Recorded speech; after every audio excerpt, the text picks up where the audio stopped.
El cartel de Jalisco Nueva Generación surgió como un brazo armado del cartel de Sinaloa bajo el nombre de Cartel del Milenio.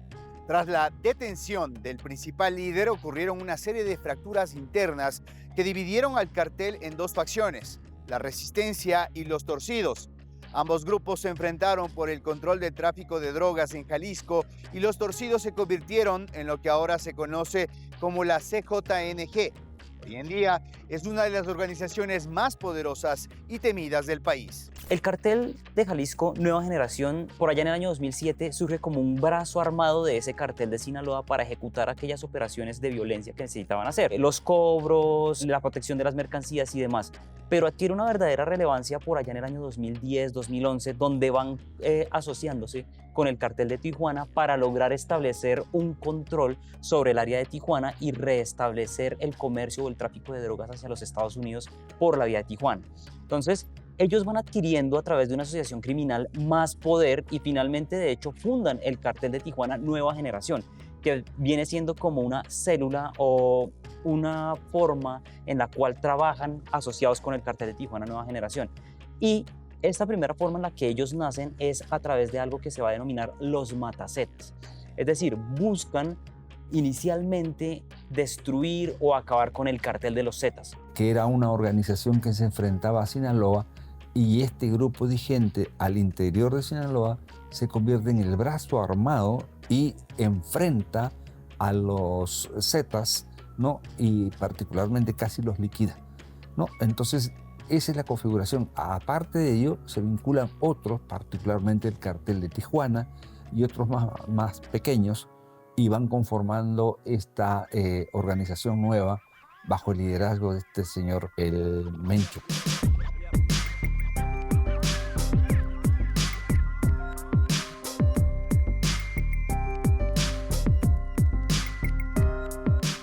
El cartel de Sinaloa tenía una relación bien importante con el cartel de Jalisco Nueva Generación, en tanto surge como el segundo, surge como un brazo armado del primero.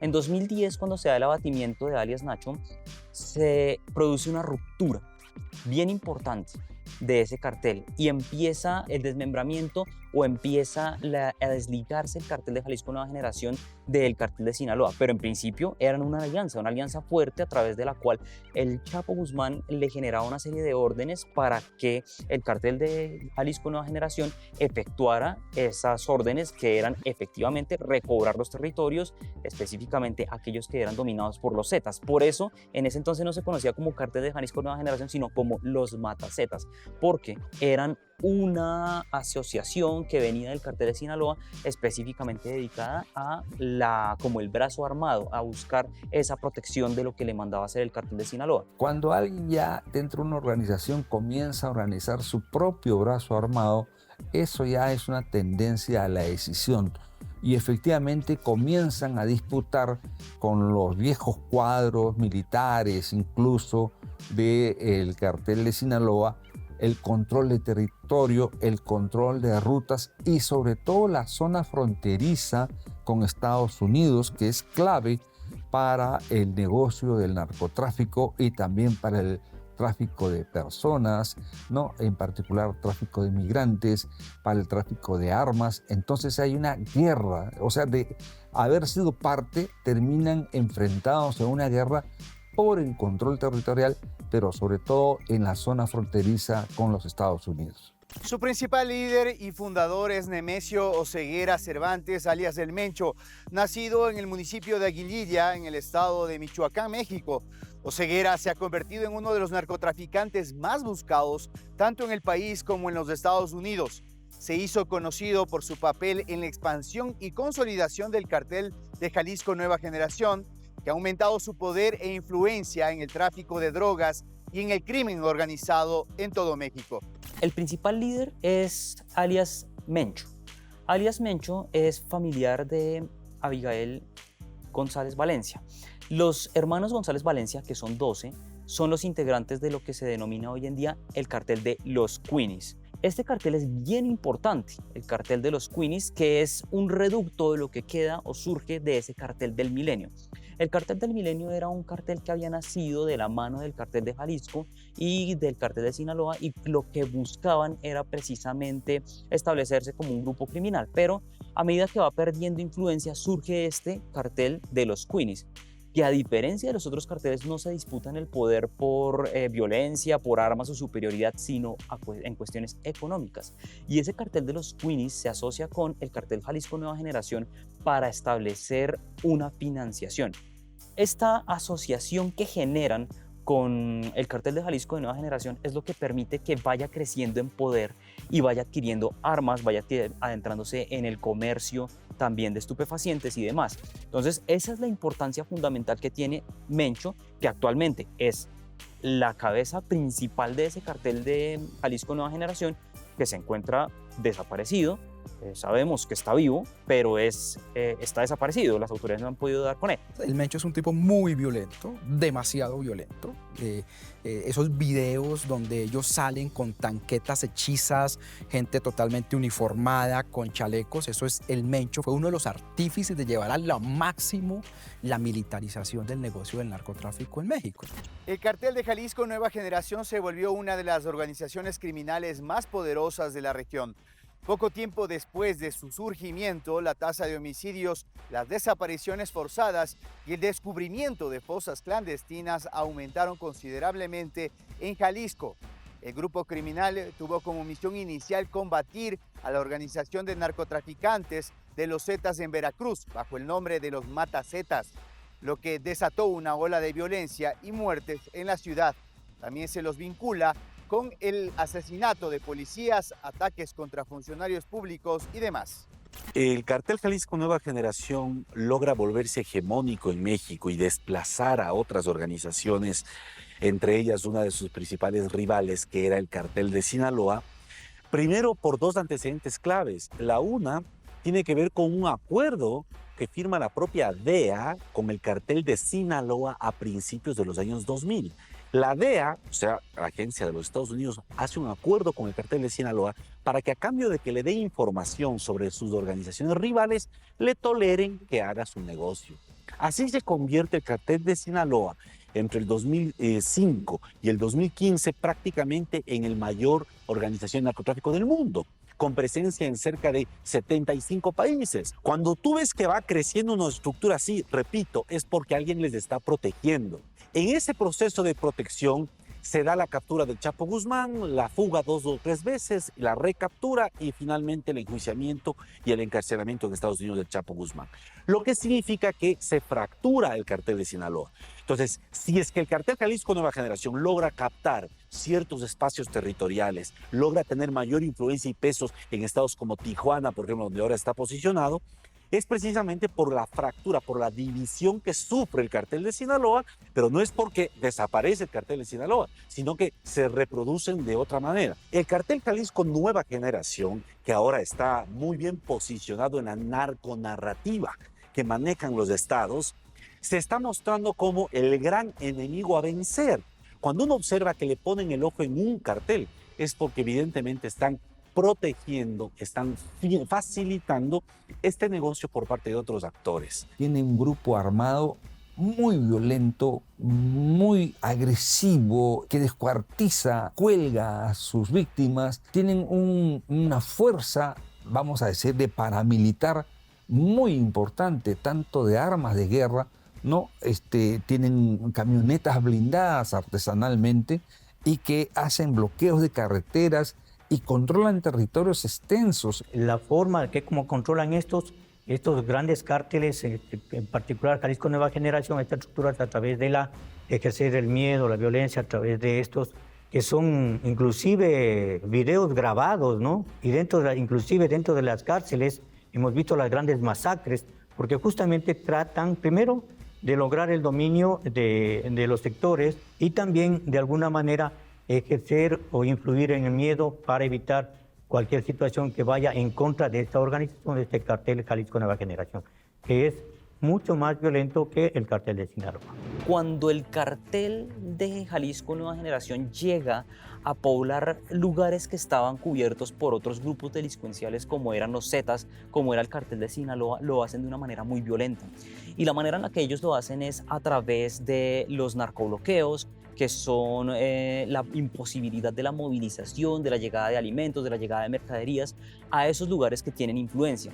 Y además de eso, la presión, los homicidios, los actos terroristas que se dan. Entonces, esa escalada de violencia tan grande es lo que logra que se dé un repunte de la violencia, porque se producen unas guerras de señorío por controlar las zonas de influencia de cada uno de estos carteles. Los niveles de violencia en México están disparados, pero además no tanto los niveles de violencia, la sevicia de la violencia. Digamos, la sevicia es terrible, es decir, hasta en Ciudad de México ya aparece la gente colgada de los puentes peatonales desnuda, les cortan las cabezas, es decir, para mandar un mensaje torturan a una persona, la decapitan, le parten los brazos para un lado, las piernas para otro, y eso es...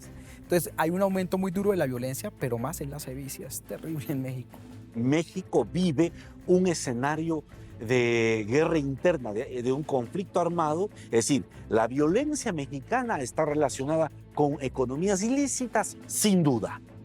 Pero esas economías ilícitas existen porque hay poder político que garantiza el funcionamiento de estas economías ilícitas. Lo que llama la atención y lo que es novedoso en el mundo de las organizaciones criminales es el que desarrolla con más especialidad, pero también con más besanía, ¿no? Con más alta violencia en las redes sociales, lo que hacían para dominar a la población y para castigar o eliminar a sus contrarios. Los videos que presentan no solamente son de ellos haciendo disposición de sus armas, de sus capacidades militares, sino también de cómo matan a sus adversarios, descuartizándolos, decapitándolos.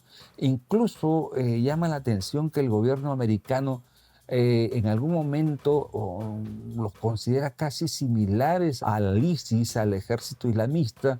¿Por qué? Porque a todos sus contrarios los hace arrodillar frente a su ejecutor y les hace leer un cartel, ¿no? O un escrito, lo matan al hombre y después aparece el cadáver con el cartel que ha leído. Ellos también son conocidos porque cuelgan a los jóvenes en los puentes de las carreteras. Entonces la insanía letal que tienen ellos es muy fuerte, ¿no? Es de locura. Eso les hace imponer mucho miedo a cualquier adversario y además con eso es que siendo una escisión pequeña de Sinaloa, hoy en día, desde el año 22, los organismos de inteligencia, tanto mexicanos como americanos, consideran que ya es más fuerte que el cartel de Sinaloa, ¿no? Por ese método tan violento que utilizan para enfrentarse y por el uso de las redes sociales, ¿no? Están metidos en todas las redes sociales para propagandizar estos métodos violentos y también las acciones, entre comillas, sociales que realizan.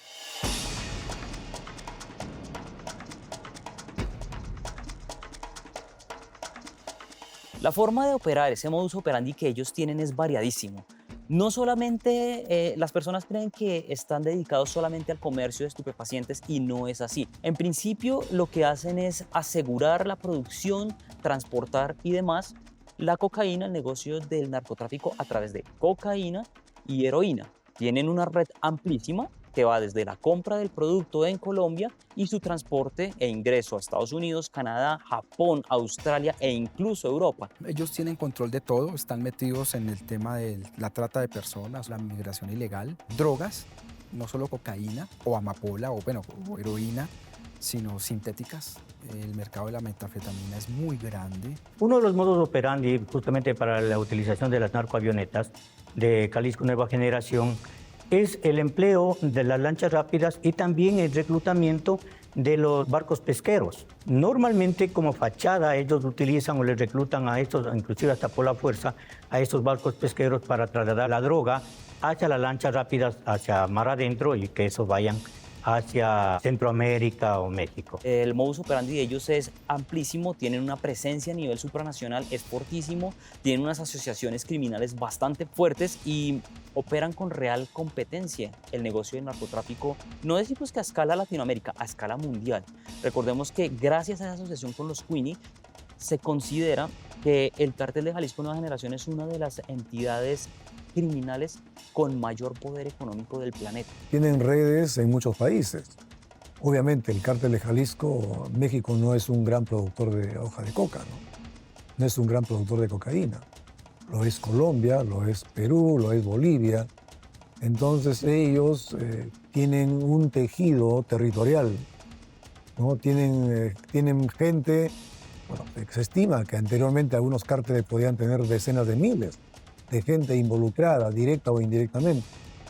Entonces, para poder acopiar, para poder transformar, para poder exportar, hay que tener mucha gente, y con mucha gente con compromisos y con lealtades, ¿no? Y eso es una cualidad de estas organizaciones, ¿no? El buscar la incondicionalidad de la gente que se involucra en este negociado, ¿no? Desde su fundación, el Cartel de Jalisco Nueva Generación se expandió con rapidez y ahora está presente en casi todos los estados de México. Pero su presencia no solo conoce fronteras en el grupo narco, que ya tiene lazos por toda Sudamérica. Colombia, Ecuador, Perú, Bolivia, Guatemala, así como también en Estados Unidos, Canadá, Australia, Chile y el sudeste asiático. Su operación más grande la tienen en Guatemala, Honduras, en donde se asegura el mercado del tráfico de estupefacientes. Tienen influencia casi que en toda Latinoamérica, a través de asociaciones. Por ejemplo, en el caso de Colombia, se sabe que durante un tiempo tuvieron una alianza muy fuerte con lo que eran las FARC-EP y que actualmente operan con el ELN para el aseguramiento de la producción del alcaloide. Además, es interesante ver que, como otras bandas que existen dentro de Latinoamérica, se han dedicado también a franquiciar su nombre. Entonces, ¿qué es lo que hacen? Las bandas criminales pequeñas compran, pagan una licencia, por así decirlo, para poder utilizar el nombre de Cartel de Jalisco Nueva Generación en sus actividades criminales. Es decir, que ellos han permitido expandirse por intermedio de esa modalidad de franquicia. Toda Centroamérica, la América del Sur, hablamos también de Estados Unidos, Canadá, Australia, Japón, Tailandia, el sudeste asiático, Rusia, tienen relación con el Cartel de Jalisco Nueva Generación. Eso sin hablar de las relaciones con otro tipo de mafias. El mercado de estupefacientes en Estados Unidos, en Europa, no es una cuestión que se esté cerrando, sino que cada vez es mayor. Entonces la demanda de ese tipo de drogas en base a la cocaína es mayor. La novedad está que ahora están produciendo estas drogas sintéticas, las anfetaminas, ¿no? Que son realmente letales para la juventud, pero que es un negocio más fácil porque traficar paquetes de cocaína es más riesgoso que traficar con pequeñas pastillitas que las venden muy caro en los Estados Unidos, en Europa, en fin. Y por lo tanto, esa ampliación del mercado es una necesidad que les hace ampliar sus territorios y controlar toda la cadena de producción de la droga. Y si estamos hablando del narcotráfico y en particular de estos cárteles de Jalisco Nueva Generación y de alguna manera también del cártel de Sinaloa, lo que a ellos les interesa es decir, ¿qué hay en América del Sur? 3 productos que son commodities ilegales. El oro, particularmente, no es ilegal, lo que es ilegal es la extracción. Y por eso la minería ilegal hoy en el Perú es la que más dinero produce para el lavado de activos, más que el narcotráfico. 2, cocaína. Colombia, Perú y Bolivia somos los casi únicos, son los mayores productores de hoja de coca y por lo tanto de clorhidrato de cocaína, ¿no? Y 3, madera. Entonces esos son 3 commodities ilegales tras los cuales vienen estas organizaciones criminales. Es difícil decir que el Cartel de Jalisco Nueva Generación no esté en un negocio. Podemos decir casi que negocio ilícito de cualquier país de Latinoamérica que se hable, está por una razón u otra el Cartel de Jalisco Nueva Generación. Eso es como decir que la Ndrangheta está en todos los negocios ilícitos del mundo. ese podría decirse de hecho que es el pilar fundamental.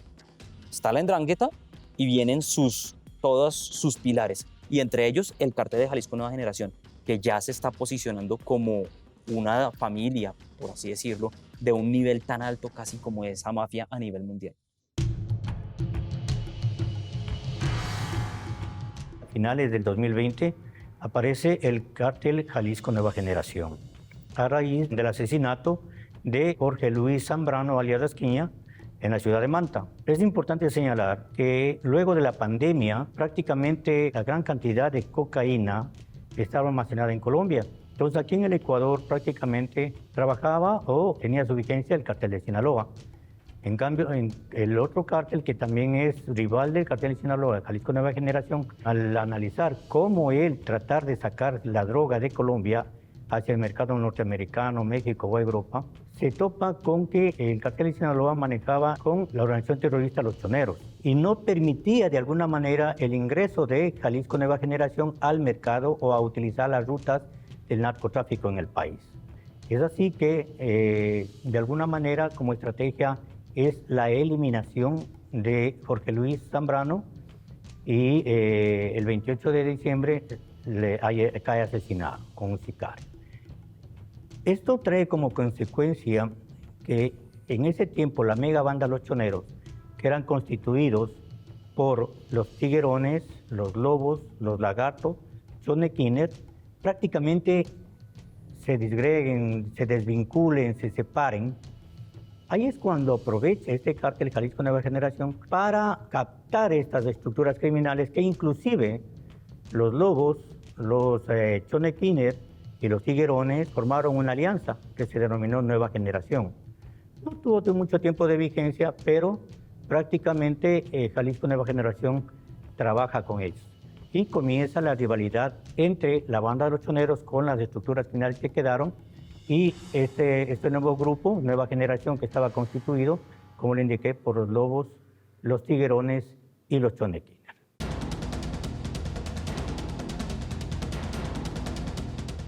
Se conoce que los lugares o las provincias donde más estarían actuando este cártel Jalisco Nueva Generación es en Santa Elena, Manabí, Guayas y también en la provincia del Oro.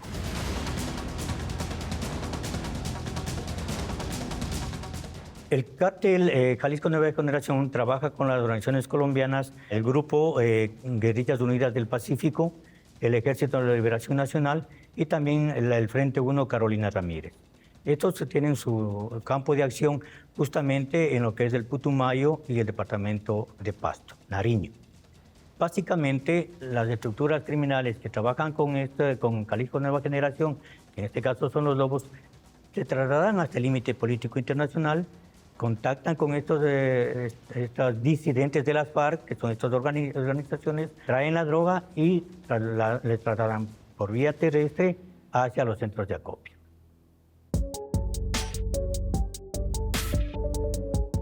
Esta gente también evalúa dónde hay menos riesgo de seguridad.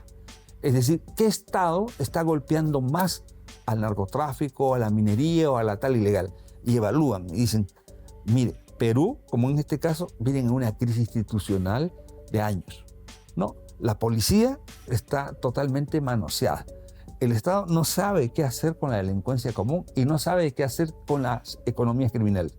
Entonces mandan sus emisarios a Perú para sacar ¿qué? Lo que nosotros tenemos como recurso, cocaína, oro y madera.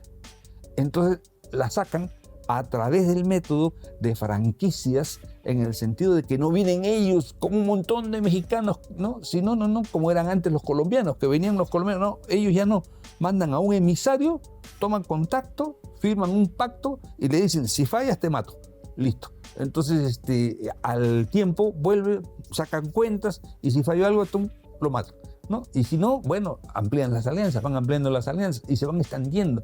Y van, lo peor de todo, van controlando población y territorio también en el Perú, repitiendo el esquema que tienen en México. Todos estos mecanismos hacen que sea un negocio compartimentado, complejo, con redes muy trabajadas, pero que uno no se conoce con otros. E incluso si la franquicia que han hecho en el Perú, que es un clan familiar, cae, es como el brazo de un pulpo. Lo cortan inmediatamente, o le crece nuevamente o lo reemplaza por otro brazo. No se hacen problemas y por eso es tan difícil su combate. Y lo que pasa es que nuestros estados, tanto en la región andina como Mercosur, no hemos estado preparados para enfrentar este nuevo estilo de crimen organizado transnacional. En el caso de la llegada al país, se da principalmente con la caída del cartel de los Zetas. Los Zetas eran los principales compradores de el alcaloide cocaína aquí en Colombia. Y cuando se produce el desplazamiento de los Zetas por el cartel de Jalisco Nueva Generación, se da una asociación nueva en la que ellos llegan al país a buscar precisamente quién les opere, quién les dé ese alcaloide para ellos poder distribuirlo. Recordemos que dentro de todo el desarrollo que se viene dando durante el paso del tiempo de ese cartel de Jalisco Nueva Generación, su principal función fue sustituir a el cartel de Sinaloa en la distribución de droga en Tijuana para recuperar el tráfico de droga hacia los Estados Unidos. Entonces necesitan buscar, como ya no tienen al cartel de Sinaloa, ya no tienen los Zetas, tienen que buscar cómo conseguir el alcaloide. Para ello viajan a Colombia y ahí es donde llegan al país por primera vez. Entonces, ¿qué es lo que hacen para poder operar dentro del país? Asegurar la distribución, asegurar la producción y el envío hacia los Estados Unidos y hacia México como primera base. Ya no solamente necesitan llegar a Estados Unidos, sino un punto de distribución en México para enviarlo a Japón, Australia, Alemania, España, donde quiera que se coloque el alcaloide.